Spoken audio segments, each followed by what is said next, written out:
Hello বন্ধুরা, আজকে এমন একটা ভিডিও দেখতে চলেছেন যে অনেক তথ্যই অজানা। এই ভিডিওতে আমি কিছু কিছু তথ্য উপস্থাপন করতে চলেছি। আর দেরি না করে চলুন ভিডিওটি শুরু করা যাক। আমাদের এই সুন্দর পৃথিবীতে সবসময় কোনো না কোনো উল্কাপিণ্ড এসে পড়ছে, কিন্তু এর বেশিরভাগই বায়ুমণ্ডলের পরে ছাই হয়ে যাচ্ছে।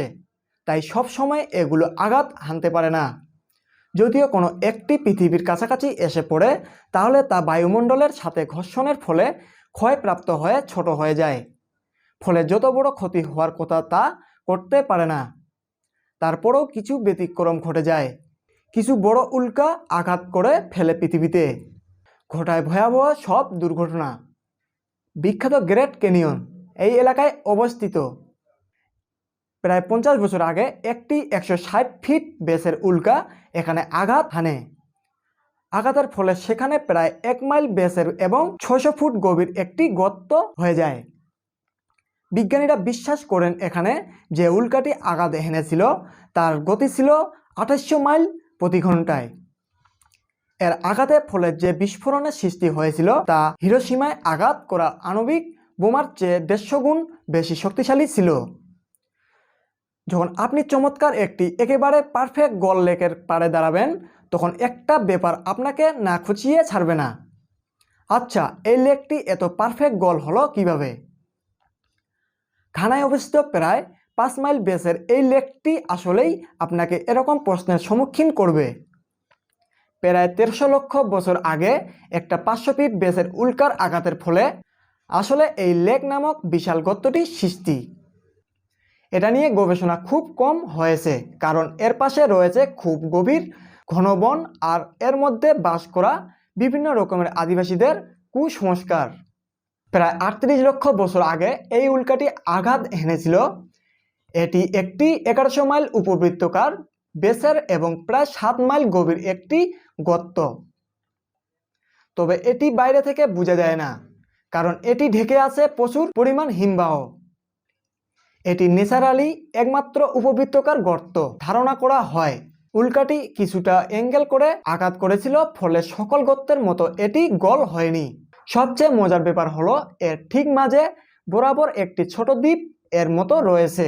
ধারণা করা হয় উল্কাপিণ্ডটির মাঝখানে বড় ধরনের একটি গর্ত ছিল, যার কারণে এখানকার মাটি প্রচণ্ড চাপে পড়ে উপরে উঠে যায়। তবে এটি এখনো একটি বিশাল রহস্য যে কিভাবে একবারে মাঝখানে এই দ্বীপটির সৃষ্টি হলো। মাটি এবং আকাশ দুই দিক থেকে দেখতে এই গর্তটাকে চমৎকার লাগে।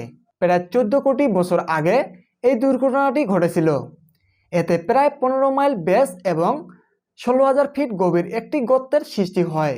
ধারণা করা হয় উল্কাপিণ্ডটি প্রায় 40,000 মাইল প্রতি ঘন্টার গতি বেগে পৃথিবীতে আঘাত হেনেছিল।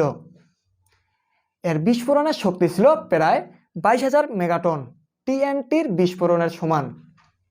এই বিস্ফোরণের ফলে এর আশেপাশের এলাকার জীববৈচিত্র্য মারাত্মক হুমকির মুখে পড়ে। আশেপাশে পুরো এলাকা এখনো মরুভূমির মতো হয়ে আছে।